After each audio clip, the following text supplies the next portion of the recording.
अगर आपको लगता है कि पुलिस की वर्दी सिर्फ डर फैलाने के लिए होती है, तो ये कहानी आपका नजरिया बदल देगी। अगर आपको लगता है कि एक अकेली औरत इस सिस्टम से नहीं लड़ सकती, तो ये कहानी वो जवाब है जो सदियों तक गूंजेगा।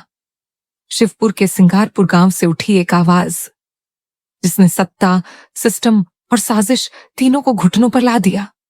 ये कहानी एक अफसर की नहीं, एक आंदोलन की है। एक ऐसी आईपीएस की जो वर्दी पहनकर नहीं, हिम्मत ओढ़कर मैदान में उतरी थी।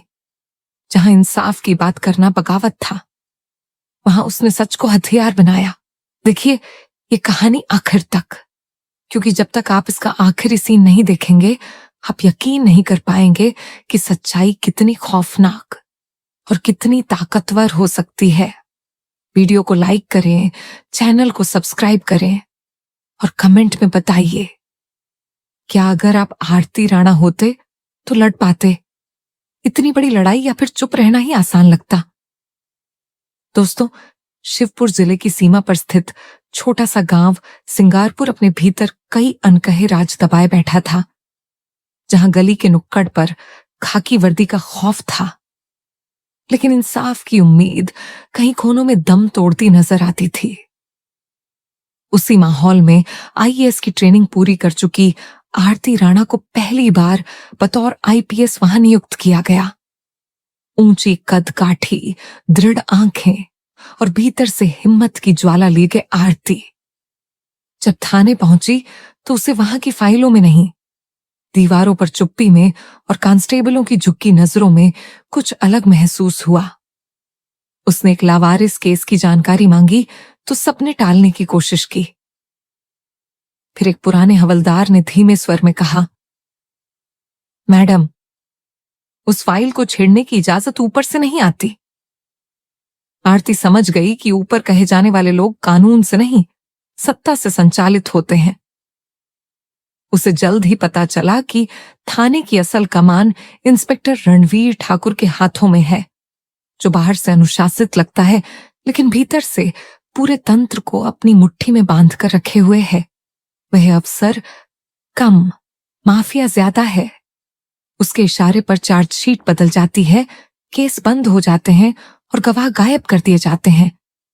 आरती ने खुद एक रात बिना किसी को बताए गांव की एक महिला से मुलाकात की, जो चुपचाप रोती हुई उसके पास आई थी। उसने बताया कि उसकी बेटी अंजलि को पुलिस ने हिरासत में लिया और फिर वह लाश बनकर घर लौटी। केस में दर्ज किया गया कि अंजलि ने आत्महत्या की, लेकिन मां की आंखें कह रही थीं कि उसे मारा गया। आरती ने मामले को दोबारा खोलने का आदेश दिया। इस बात की भनक जैसे ही रणवीर को लगी, उसने पूरे थाने में खलबली मचा दी। आरती को मीटिंग में बुलाकर बड़े संयम के साथ कहा, मैडम, यहां के तौर तरीकों को समझिए। ज्यादा आदर्शवाद दिखाना है तो दिल्ली जाइए। ये जमीन अलग है, ये लोग अलग हैं। लेकिन आरती झुकी नहीं। उसने जवाब दिया, जहां कानून अलग हो जाए वहां लड़ाई जरूरी हो जाती है। उसी रात किसी ने उसके सरकारी क्वार्टर के बाहर खून से लिखा एक संदेश छोड़ा। लिखा था, वापस लौट जाओ, ये लड़ाई तेरे बस की नहीं। लेकिन आरती ने उसे मिटाया नहीं, दीवार पर रहने दिया, ताकि हर सुबह उसे वही याद दिलाता रहे कि डर उसी का होता है जो गलत होता है। उसने थाने के रिकॉर्ड्स खंगालने शुरू किए। पाया कि पिछले 2 सालों में 20 से ज्यादा मामलों में एक ही नाम सामने आता है, रणवीर ठाकुर या उसके सहयोगी। उसने डीएम अदिति रॉय से मुलाकात की और कहा, मुझे नहीं पता यहां पहले क्या होता रहा, लेकिन अब हर फाइल खुलेगी, हर झूठ उजागर होगा। अदिति ने उसकी आंखों में वह आग देखी जो अक्सर सिस्टम की दीवारों को चीर देती है, और उसने कहा, तुम अकेले नहीं हो, मैं तुम्हारे साथ हूं। इस गठजोड़ से रणवीर और अधिक बेचैन हो गया। उसने अपने गुप्त नेटवर्क को एक्टिव कर दिया। मीडिया में झूठी खबरें फैलने लगीं कि आरती असंवेदनशील अफसर है, उसका रवैया अमानवीय है, वो अपनी पर्सनल रंजिश निकाल रही है। लेकिन आरती ने कोई सफाई नहीं दी। उसने एक कदम आगे बढ़ाया, अपने बैच की एक तेज तर्रार पत्रकार दोस्त नेहा चौहान को बुलाया और कहा, मैं तुझे सिर्फ 2 रात दूंगी। इस थाने के भीतर क्या हो रहा है वो दिखा दे। नेहा ने स्टिंग की तैयारी शुरू की और रणवीर के खास आदमी से मुलाकात कर छिपे कैमरे के जरिए सच्चाई सामने लाई। उस क्लिप में साफ नजर आया कि कैसे केस के सबूत बदले जाते हैं, कैसे पैसा लेकर एफआईआर गायब हो जाती है और कैसे एक लड़की के शव को पोस्टमार्टम के बिना जला देने का आदेश दिया गया।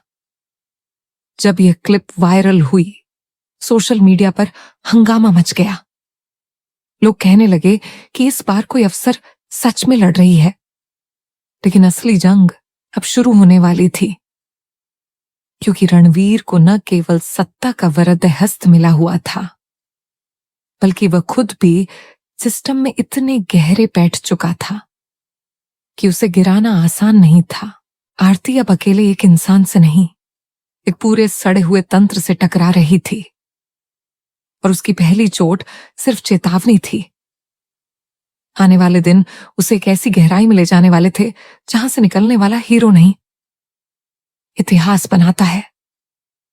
नेहा चौहान के स्टिंग ऑपरेशन ने शिवपुर की नींद तोड़ दी, लेकिन जितना शोर बाहर हुआ उससे कहीं ज्यादा खामोशी अंदर पनपने लगी। रणवीर ठाकुर अब सतर्क नहीं, हिंसक हो चुका था। उसने अपने गुप्त सिपाह सालारों को बुलाया। उनमें से कुछ नेता थे, कुछ बड़े अफसर और कुछ वे जो वर्दी में रहते हुए भी न्याय नहीं, सिर्फ आदेश पहचानते थे। कहा गया कि आरती को हटाना होगा, उसके खिलाफ विभागीय जांच बिठाई जाएगी, उसकी छवि को देश भर में कलंकित कर दिया जाएगा। एक महिला अफसर को बदनाम करना आसान होता है, बस 2 झूठे बयान और एक वायरल क्लिप चाहिए।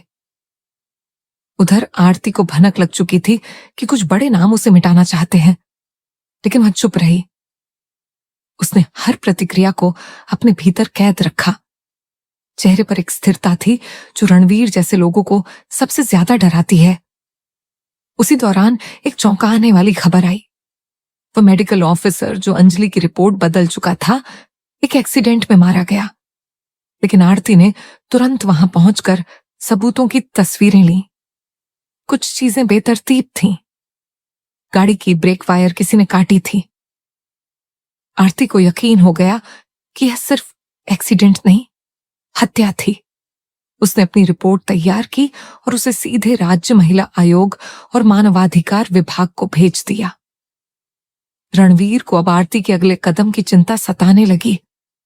वह चाहता था कि आरती डरकर खुद इस्तीफा दे या तबादले की मांग करे, लेकिन आरती ने ऐसा कुछ नहीं किया। उसने डीएम अदिति रॉय को एक गोपनीय योजना में शामिल किया और दोनों ने एक योजना बनाई कि अब की बार रणवीर के ही सबसे भरोसेमंद अफसर को उसके खिलाफ गवाही देने के लिए तैयार किया जाए। इस काम के लिए चुना गया इंस्पेक्टर देव चौबे, जो पहले रणवीर के बेहद करीब था, लेकिन अब उसकी उपेक्षा का शिकार बन चुका था। आरती ने देव से अकेले में मुलाकात की। कुछ नहीं कहा, बस उसकी बहन की फाइल उसके सामने रख दी, जिसमें लिखा था कि देव की बहन के रेप केस में गवाहों को गायब किया गया और चार्जशीट में जबरन बदलाव कराकर आरोपी को रिहा करवाया गया। देव की आंखों में आंसू आ गए। वो बोला, मैडम, मैं लड़ना चाहता था, लेकिन मुझे डरा दिया गया। और आरती ने कहा, अब वक्त है डर को मारने का। देव ने सब कुछ कबूल किया, लिखित में, और फिर कैमरे पर गवाही दी कि कैसे रणवीर ने उसे आदेश दिया था कि केस को आत्महत्या में बदल दो, कैसे सबूतों को जलाया गया और कैसे कई बार उसे पैसे और पद की लालच दी गई। इस क्लिप के सामने आते ही प्रशासन हिल गया। आरती ने उसी दिन रणवीर को निलंबित करने की सिफारिश भेजी, लेकिन जवाब में राज्य सरकार की ओर से कहा गया कि मामले की जांच लंबी चलेगी, कोई भी जल्दबाजी कानून के खिलाफ होगी। आरती ने उसी रात दोबारा थाने का निरीक्षण किया। वहां 2 फाइलें मिली, जिनमें नाबालिग लड़कियों के केस दर्ज थे, लेकिन कार्रवाई शून्य। उसने एक मां से मुलाकात की जिसने बताया कि किस तरह उसकी बेटी को उठाकर ले गए और पुलिस ने मामला दर्ज करने से मना कर दिया। अब आरती को समझ आ चुका था कि यह लड़ाई एक अपराधी अफसर से नहीं, पूरे तंत्र से है। उसने अपनी टीम के भरोसेमंद लोगों से कहा, अब हर गली, हर घर, हर कोर्ट के बाहर कैमरा होगा, हर पीड़ित की आवाज रिकॉर्ड की जाएगी और पूरे जिले में एक जन आंदोलन की शुरुआत होगी। इस लड़ाई में अब सिर्फ कानून नहीं, जनता भी साथ होगी और तभी सच्चाई की जीत संभव है। रणवीर को भनक लगी कि उसकी गिरफ्तारी कभी भी हो सकती है। उसने ऊपर तक फोन घुमाए, लेकिन अब ऊपर वाले भी खुद को बचाने में लग चुके थे। यह देखकर उसने आरती को आखिरी बार फोन किया और कहा, तुझ में हिम्मत है तो अकेले मिल, जो कहना है सामने कह।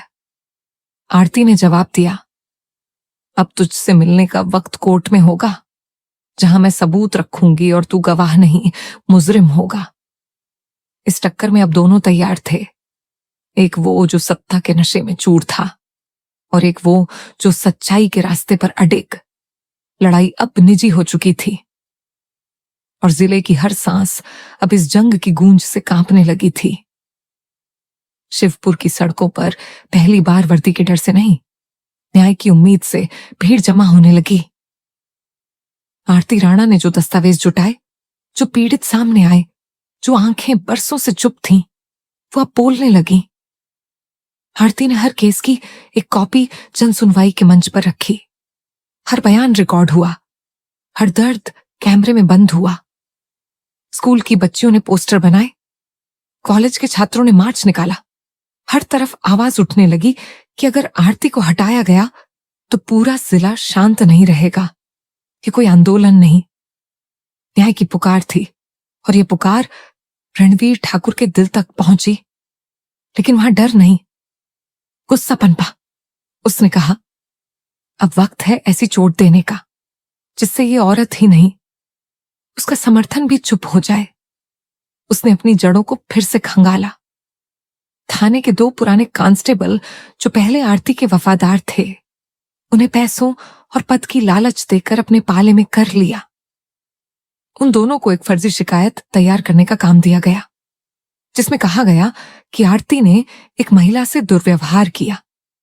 यह खबर वायरल कर दी गई, चैनलों ने उसे ब्रेकिंग न्यूज बनाया। आरती की छवि को झटका लगा, लेकिन वो टूटी नहीं। उसने तुरंत महिला को थाने बुलाया, सामने बैठाकर उसकी बात कैमरे पर रिकॉर्ड की और पूछा कि किसने उसे ऐसा बयान देने को कहा। महिला ने कांपती आवाज में रणवीर का नाम लिया। उसका चेहरा डर से भरा था, लेकिन आरती ने उसके सिर पर हाथ रखकर कहा, तुझसे कोई सवाल नहीं पूछे जाएंगे, तुझे सिर्फ सच बोलना है। आरती ने उस वीडियो को सीधे हाई कोर्ट भेज दिया, साथ ही साथ एक याचिका भी दायर की, जिसमें मांग की गई कि रणवीर ठाकुर की संपत्तियों की जांच हो, उसके बैंक खातों को सील किया जाए और सीबीआई जांच की संस्तुति दी जाए। ये सुनते ही राजधानी में हड़कंप मच गया, क्योंकि रणवीर सिर्फ एक अफसर नहीं, कई रसूखदारों की परछाई था, जिनके राज्य उसकी जेब में थे। अब वे लोग भी बेचैन हो गए। आरती पर राजनीतिक दबाव डाला गया। उसके वरिष्ठ अधिकारियों ने उसे चेतावनी दी कि वह यदि सीबीआई जांच की बात वापस नहीं लेती तो उसकी पोस्टिंग निलंबित की जा सकती है। लेकिन आरती ने कहा, जब तक मेरे हाथ में वर्दी है, मैं उसके मान की रक्षा करूंगी। उस दिन वह डीएम अदिति रॉय से मिलने नहीं, सीधे मुख्यमंत्री कार्यालय पहुंची। वह बिना अपॉइंटमेंट दाखिल हुई। सुरक्षा गार्ड रोकते रहे, लेकिन वह रुकने वालों में नहीं थी। सीएम से मिली और बोली, आपने मुझे यहां ईमानदारी से काम करने के लिए भेजा या सच्चाई को कुचलने के लिए? अगर आप न्याय नहीं दे सकते तो मैं इस्तीफा दूंगी, लेकिन एक आईपीएस होकर भी चुप नहीं बैठूंगी। ये सुनते ही सीएम चुप हो गए। क्योंकि मीडिया पहले से बाहर खड़ी थी और पूरे प्रदेश की नजर इस मुलाकात पर थी। उन्होंने आरती को आश्वासन दिया कि जांच निष्पक्ष होगी, लेकिन रणवीर के पास वक्त कम था। उसने अब आखिरी दांव खेला। आरती के घर के बाहर एक धमाका किया गया। कोई घायल नहीं हुआ, लेकिन संदेश साफ था। अब ये लड़ाई वर्दी से नहीं, जान से है। आरती ने घर के बाहर खड़ी भीड़ को संबोधित करते हुए कहा, मुझे मार दो, लेकिन मेरी आवाज नहीं रुकेगी। ये सिर्फ एक अपराधी को सजा दिलाने की लड़ाई नहीं, उस व्यवस्था को उजागर करने की लड़ाई है जो गुनहगार को संरक्षण देती है। अब रणवीर को लगा कि समय हाथ से निकल रहा है और आरती को समझ आ गया कि अगला कदम निर्णायक होगा। या तो वो रणवीर को बेनकाब करेगी या खुद मिटा दी जाएगी, लेकिन पीछे हटना अब मुमकिन नहीं, क्योंकि उसके पीछे सिर्फ कानून नहीं, अब लोग खड़े थे। और ये वही लोग थे जो कभी वर्दी देखकर सिर झुकाते थे, अब वर्दी की सच्चाई देखकर सर उठा चुके थे। शहर की फिजा अब सिर्फ आंदोलनों और नारों से नहीं, एक अदृश्य आंधी से भर चुकी थी, जो सड़कों के पार भी असर दिखा रही थी।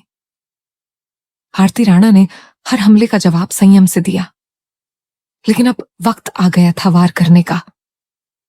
उसने एक चुपचाप ऑपरेशन शुरू किया, जिसे तलाश नाम दिया गया। इस ऑपरेशन के तहत उन सभी केस फाइलों को दोबारा खंगाला गया जो रणवीर ठाकुर की नियुक्ति के बाद अचानक बंद कर दिए गए थे। हर पन्ने को पलटते हुए आरती को एक पैटर्न दिखाई देने लगा। पीड़िता गायब, आरोपी रिहा, जांच अधिकारी बदला गया और दस्तावेज गुम। लेकिन किस्मत ने उसका साथ तब दिया जब एक गुमशुदा लड़की का भाई सामने आया। नाम था अमजद। वह वर्षों से छिपा हुआ था, क्योंकि उसने उस रात रणवीर को खुद अपनी बहन को एक कार में ले जाते देखा था। लेकिन वह तब कुछ नहीं कह सका, क्योंकि उसे जान का डर था। अब वह आरती के पास आया, कांपती आवाज में बोला, दीदी मुझे इंसाफ चाहिए। आरती ने उसे सुरक्षा दी, कैमरे के सामने लाया और उसकी गवाही को प्रेस के सामने रखा। उस वीडियो के वायरल होते ही पूरे प्रदेश में तूफान आ गया। हर चैनल सिर्फ यही दिखा रहा था, एसपी रणवीर ठाकुर मानव तस्करी और बलात्कार के मामलों में आरोपी। लेकिन इससे पहले कि सरकार कोई कदम उठाती, रणवीर गायब हो गया। थाने खाली पड़ा मिला, सरकारी गाड़ी लावारिस पाई गई।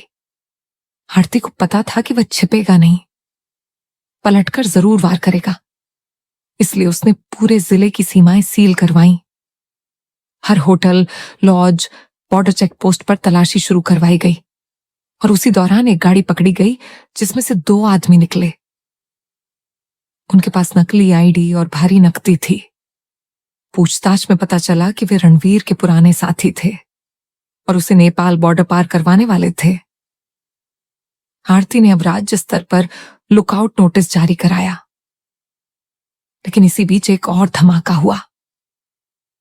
सीबीआई की एक गोपनीय रिपोर्ट में बताया गया कि रणवीर के पास 50 करोड़ से ज्यादा की अघोषित संपत्ति है, जिसमें फार्म हाउस, सोना, विदेशी घड़ियाएं और कई बोगस कंपनियों के नाम भी शामिल थे। यह खबर पूरे सिस्टम के लिए करारा झटका बनी। अब सिर्फ जनता नहीं, शासन भी आरती के साथ खड़ा हो गया। उसे विशेष जांच का प्रभार दिया गया और पूरे राज्य की मीडिया ने आरती को ईमानदारी की मिसाल घोषित किया। लेकिन इन सब के बीच रणवीर ने एक आखिरी चाल चली। उसने आरती के ही घर के नौकर को बहला फुसलाकर जहर मिलवाने की कोशिश की, लेकिन वह पकड़ा गया और उसके फोन में रणवीर की लोकेशन का संकेत मिला। वह एक पुराने कॉलेज के हॉस्टल में छिपा हुआ था, जो अब बंद पड़ा था। आरती ने खुद टीम के साथ वहां छापा मारा। दरवाजा तोड़ा गया और अंदर से रणवीर को हथकड़ी लगाकर बाहर लाया गया। कैमरे चमक उठे, भीड़ तालियां बजा रही थी, लेकिन आरती चुप थी। उसने सिर झुकाए रणवीर से सिर्फ एक बात कही, सत्ता तुझे आदमी नहीं, हैवान बना चुकी थी। अब कानून तुझे इंसान की तरह नहीं, अपराधी की तरह देखेगा। कोर्ट ने उसे न्यायिक हिरासत में भेजा। उसके खिलाफ मुकदमा शुरू हुआ और हर दिन की सुनवाई में एक नई परत खुलती गई। आरती कोर्ट में हर बार खुद मौजूद रही। पीड़ितों की तरफ से बयान दर्ज कराए, गवाहों को संरक्षण दिया, मीडिया को सच्चाई दी और सबसे अहम, सिस्टम को यह एहसास दिलाया कि अगर एक अफसर ईमानदार हो तो पूरा भ्रष्ट तंत्र हिल सकता है। शहर की सड़कों पर अब होर्डिंग्स थे जिनमें लिखा था, हमें ऐसी ही आरती चाहिए जो सिर्फ पूजा नहीं, परिवर्तन करे। रणवीर का नाम अब एक कलंक बन चुका था और आरती राणा एक प्रतीक, एक प्रतिरोध, एक प्रेरणा। कोर्टरूम खचाखच भरा हुआ। बाहर हजारों की भीड़ टीवी स्क्रीन पर निगाहें गड़ाए बैठी। अंदर जज की कुर्सी के सामने दोनों पक्ष मौजूद।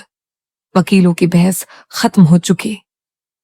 सबूतों की सूची इतनी लंबी कि अदालत में टेबल कम पड़ गई। हर गवाह ने रणवीर ठाकुर के खिलाफ एक नई सच्चाई उगली। लेकिन आरती राणा की आंखों में अब भी कोई संतोष नहीं, क्योंकि उसकी लड़ाई सिर्फ एक अपराधी को सजा दिलाने की नहीं, उस तंत्र को झुकाने की थी जो वर्षों से निर्दोषों को कुचलता रहा। कोर्ट ने जब अपना अंतिम फैसला सुनाया, पूरा कक्ष सन्न रह गया। जज ने कहा कि रणवीर ठाकुर को मानव तस्करी, बलात्कार, भ्रष्टाचार और हत्या के षड्यंत्र जैसे गंभीर आरोपों में उम्र कैद की सजा दी जाती है। साथ ही उसकी सभी संपत्तियां जब्त कर पीड़ितों में बांटी जाएंगी और उसकी गिरफ्तारी के दौरान जो भी अफसर उसे सहयोग करते पाए गए, उनके खिलाफ भी विभागीय कार्रवाई होगी। इस निर्णय के साथ जैसे शहर ने सांस ली। बाहर भीड़ में तालियों की गूंज उठी। किसी ने आरती की तरफ फूल फेंके, किसी ने हाथ जोड़कर सलाम किया, लेकिन आरती चुपचाप कोर्ट के गेट से बाहर निकली। उसकी नजरें सामने थीं, न भावुकता न घमंड, सिर्फ एक दृढ़ता कि उसने वो किया जो उसे करना था। उसी शाम मुख्यमंत्री ने खुद उसे अपने कार्यालय बुलाया, सम्मान पत्र दिया, लेकिन उसने कहा, मुझे सिर्फ अपने काम का सम्मान चाहिए, बाकी सब जनता ने दे दिया। आरती के ट्रांसफर के आदेश आए तो लोग सड़कों पर उतर आए। दुकानदारों ने बैनर लगाए, छात्राओं ने पोस्टर बनवाए और वरिष्ठ नागरिकों ने उसकी विदाई के लिए मूक रैली निकाली। ऐसा सम्मान किसी अधिकारी को विरले ही मिला होगा। आरती गाड़ी में बैठने लगी तो एक बच्ची उसके पास आई, बोली, मैम, मैं भी बड़ी होकर आपके जैसी अफसर बनना चाहती हूं। आरती ने उसका माथा चूमा, कहा, तुम मुझसे बेहतर बनना, मैं बस शुरुआत थी, तुम्हें परिवर्तन बनना है। गाड़ी धीरे धीरे दूर जाती रही। लोग उसे जाते हुए देखते रहे और तब किसी ने कहा, ये सिर्फ एक अफसर नहीं थी, ये एक सोच थी जो अब हर आंखों में उतर चुकी है, हर दिल में बस चुकी है। रणवीर ठाकुर के पतन की खबर ने देश भर में हलचल मचाई। कई राज्यों में पुराने केस दोबारा खुले।